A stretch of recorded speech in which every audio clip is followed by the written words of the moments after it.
Hi, everybody. Today we are going to talk about the shared preference. That's a continuation of the mobile application course that we are undertaking. So, coming to the core concept of the class. So, like any other language, Android provides many ways of storing the data of an application, and one of these strategies called shared preference. And and with the shared preference, you can store the data in the form of key value pair, so that you can make a query based on the key, and then as a result, you will get the value as a response to your query. So the key concept behind shared preference is like storing the data in the form of XML so that you can make a query in the form of key value pair. Okay. So to utilize the power of shared preference in Android, you need to use a get shared preference class. And with this method, you need to provide the context of your shared preference. Do you want to share that shared preference with other application?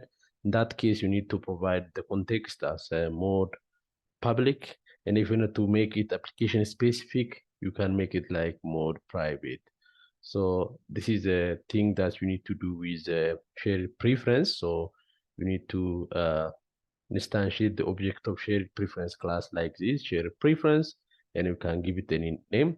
So in order to create or get the value of existing shared preference, you need to call this function get shared preference. So what does this function do is that it will try to search for a shared preference named my preference, and if that preference is found, it will try to get the content of that shared preference. And if it is the first time that we are calling this shared preference, it will automatically create it for you. So it will create, and at the same time it will search and get the value from an existing shared preference.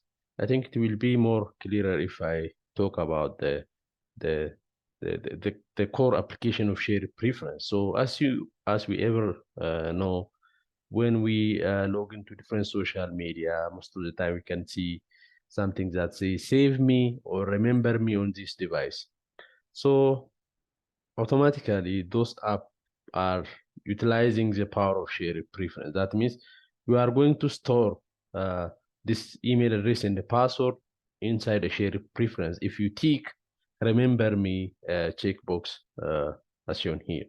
So if you tick this one, the next time you come up to log into your system, it will automatically populate your email address and the password for you. So this is going to be saved in the form of key value pair and automatically uh, usable in your application. So, and yeah, as I stated earlier, shared preferences are stored in the form of XML. That's why we can make a query using an XML or key value pair. So technically, shared preference is stored inside your application data in the package name. So whenever we open any application, when you clear the data, that means indirectly you are clearing the shared preference of that data. So yeah, it should not be forgotten that shared preference is an application as specific if you declare it as context is equal to private. And again, if you uninstall your application or clear the application data, the value of the shared preference that you store will be gone and lost forever. So to sum up, here are some of the application of shared preferences. First one is it will allow you to store the user preferences. Okay, like for example, language choose. If your application supports it's multilingual, and you can allow or create a settings that allow the user to select in Somali or in English. So once you select it, the next time you open the application, it will automatically remember your setting, and based on that setting, it will automatically try to reconfigure the graphical interface of your application. So user preference storage is one of the core application of shared preference. And another time is another application is about login details. If you want to store the login details like username and the password with the help of remember me, you can utilize the power of shared preference. And at the same time, app setting, as I stated earlier, lies the sound, vibration. If you want to store or control those settings using your shared preference, that will be interesting. And again, it will allow you to store the application states. For example, one day you are playing a game, and after passing the first 4 levels, the next time you open it, it needs to start from the 5th level. So if you want to do this kind of application, you can use the concept of shared preference. So it's a kind of a powerful library which allow an application to store preference of the user and applications. So in this class, I'm going to show you how to use the shared preference to store user preferences, like the color. If the user set the background color of this application, you want to store that information, and the next time the user try to open that, you want to load it from that again. And in our second application, I will show you how to use shared preference for login purpose. Okay, so in such a way that we can get to know about the shared preference. So maybe first I will demonstrate what I'm going to do, and then we can build such a system together. So as you can see it here, and now we have one application which contains 2 buttons, as you can see it here, which says red and green. So if I click on green, it is going to show, it will automatically change the background to green. So let me close this application. Now I closed it.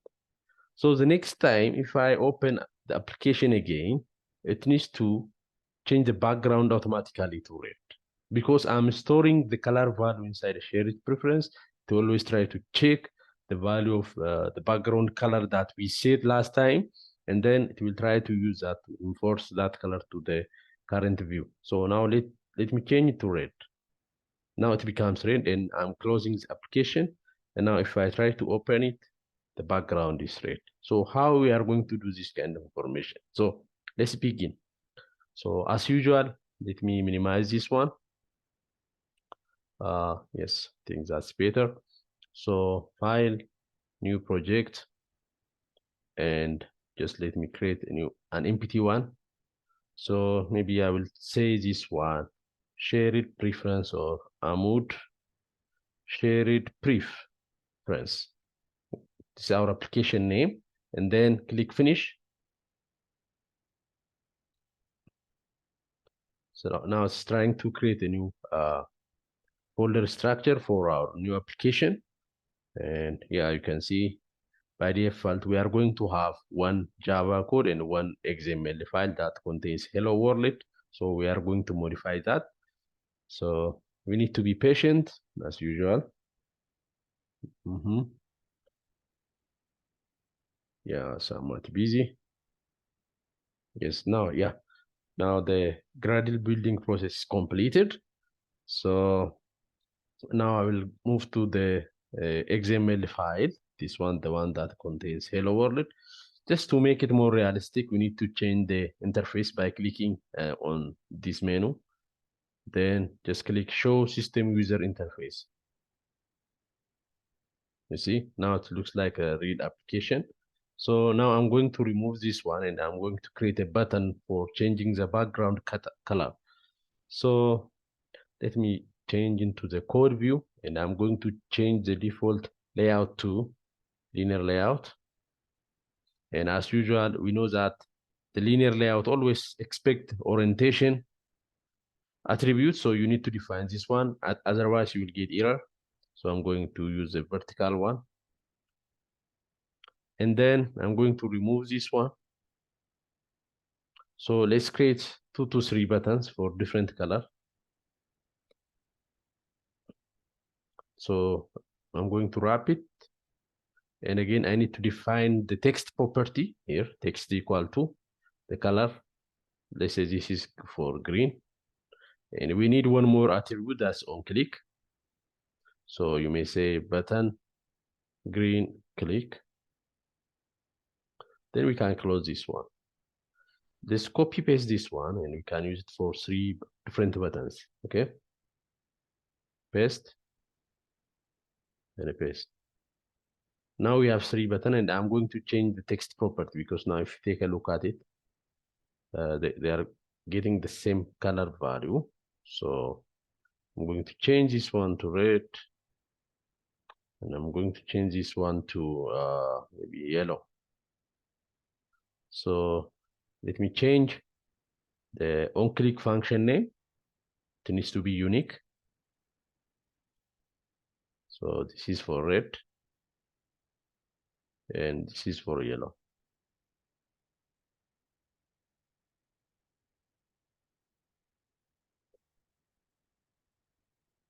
So we need to be, oh, text property that we are defining here is not correct actually. Just Android text, yes, it needs to be written like this. So I made a mistake here. I need to begin with Android text, Android color, something like this. Otherwise we'll get error. Yeah. What's wrong? Yeah, now everything is looking good. Let's take a look at the data. So green, red, yellow. Yes. So now we wanted to change the background to green when a user click on green button, and again we wanted to change it to red when this gate clicks. Let's do that, and then we can apply the concept of shared preference on top of this. So now we need to write a Java code for that, but before that, in our design, we want to change this background. So we need to give a unique ID for this linear layout so that we can establish a link between this layout and our Java code. So here we need to come here, then we need to give ID. Otherwise, there is no way to establish a link. Add ID, let me say my linear layout, LL, linear layout. Just you can give it any name, that's fine. And then for button green click, I need to write this one.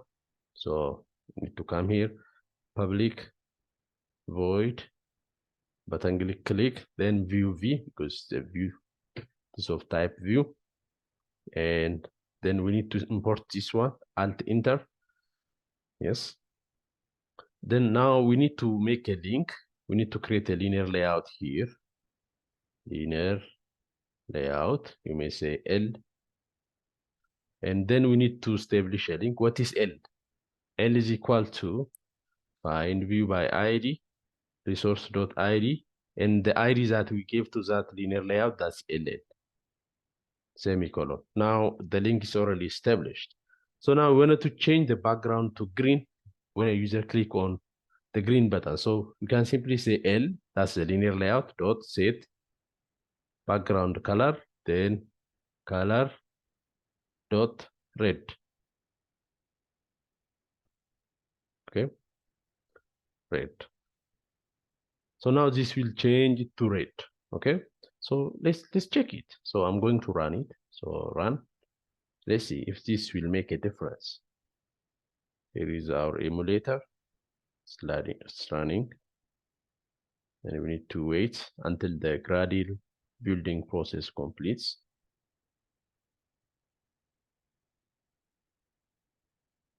You see now we have 3 buttons. Let me close the first application so that we can retain a memory. So now green is, it's now changing to red, but the button is green, so I need to change this one to green. Green. That's why the error comes anyways. So now how many color do we have here? Let me check. Green, cyan, blue, white. So it's better to make one of those color white. May come here. Let me change the law to white so that will return it to the normal one. White. And then we call this one white. So let's write for each of the button 3 times. Copy paste. So this is for this one. For red, just we need to make this one red.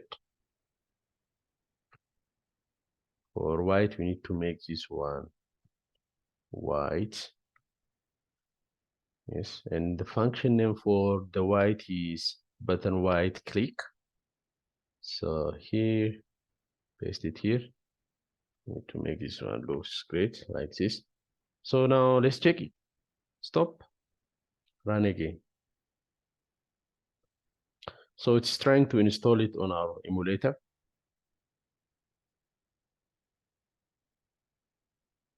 So we have three colors at this time: green, red, and white. And white is the default one.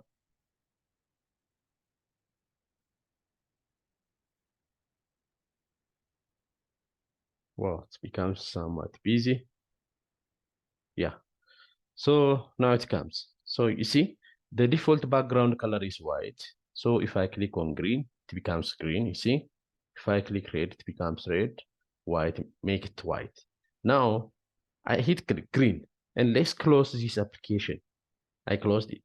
So now, let me open it again. It is this one, I think. Now you see, the color that I chose was not saved to the database. So every time we close and open our application, the background is always white, even though you change it to red, because we are not storing this information into our shared preference. But if we change this one, the next time we open it, it will become red, okay? So let's do that. Let's use the power of shared preference so that we can save the background and the settings that we made to our application. So to do that, here, globally, we need to define our shared preference. Shared preferences, you may say here SH, my shared preference.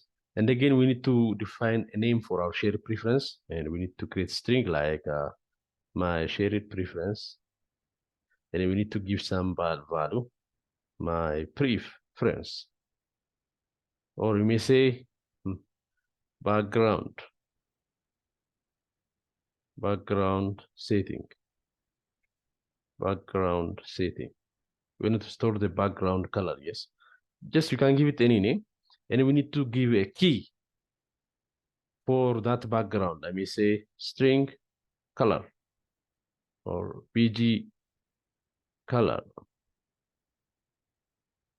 simply bgc or back color is equal to, just you can say the keys, your background, or I can simply say background key is equal to color key, the color that we are going to store. And again, this is a user-defined name. Once you did that, now we are going to define our shared preference. So what it is, so sh, we need to create it. Shared preference is equal to get shared preference. Then we need to give it the name. The name is this one, just I copied it. This is the name of our shared preference, because you can create different shared preference for a single application that can be related to sound, brightness, vibration, any other settings that you want, color, language. You can define as many shared preference. So, but those needs to be unique. So my shared preference, then I need to define the context, text mode, or I can simply say mode private, then put semicolon here. Now the context is defined. Now what this code do is that it will search for a shared preference, my shpref, inside our data folder, and if it found that, will get the value out of it. If it is not found, it will automatically return the value. So now let's move to each color, and we want to store this color value.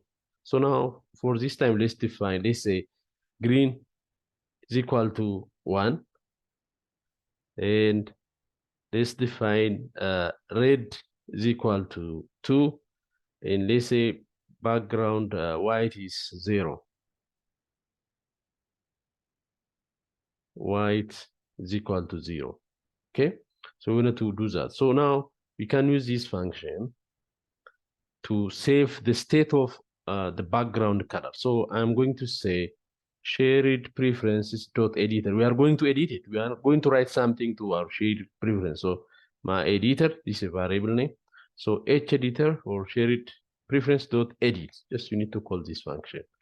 We want to edit it. We want to add something to our shared preference. So if you want to update shared preference value, if you want to insert a new value, if you want to clear it, you need to call this function, editor class of this library. So Now I will say my editor dot put, I wanted to put an integer value. Yes, because I already defined green is 1. And again, red is 2 and the white is 0. So before this, I need to give the key. What is the key? The key that we define is background key. So with this background key, and I'm setting the value to 1, like this. Done. So now what this code do is that whenever a user click on green button, it will change the background color key to 1. And we can use this value later on to change the color to either green or white or red. Okay, so let's copy this one. And finally, just as since it is a transaction, we need to commit this one at the end. Dot commit. If you don't do that, it will not be saved to your shared preference on storage devices. So copy paste this one as it is, and let's put it here, paste. So in the case of red, we wanted to change this one to 2. And in the case of white, we want to change this one to 0. 0 means white. So now we update it. Now we will come back to the form. And here we need to get the value. Yes, just declare one integer value, int current color. We can get it from the stored shared preference. So sh.get integer by what name? We have a key, yes. So the key name is background color key. And if it is found, it will get this one. If it is for the first time, we can set it to 0 because it is an integer. If it is a string, you can make it empty string. Okay. Now we get the value, the current color value that was saved to the shared preference. So now we can do the query using if-else statement. So now I can say if current color is equal to 0, that means white. Yes. So I want to change the color to the layout background color to color dot white. Else if current color is equal to 1, we need to change the background color to, if it is 1, we need to change it to what? Green. Yes, green. Else we have only one remaining condition, so I can simply say r.set background color, that's color dot red. Because we store white as 0 here, we store red as 2, and again the green as 1. So we can do the query, and now the background will be automatically updated. So let's check it. So run. I'm going to run it. By default, the color is white. Yes. So now I'm going to change this one to green. And let's close the application. Now we expect that the background needs to be green when I click on this application icon. You see? Now it is taking the effect. Now let's change it to red. Okay. I closed it. Now open it again. You see? In this way, we can do setting. Okay. You can store the user preference, the language setting, color setting, font setting, every setting that you want to implement. So this is the first exercise that we do with shared preference, and in the next video I will demonstrate how to use shared preference to store username and the password for login purpose. So until that, see you next time. Bye bye.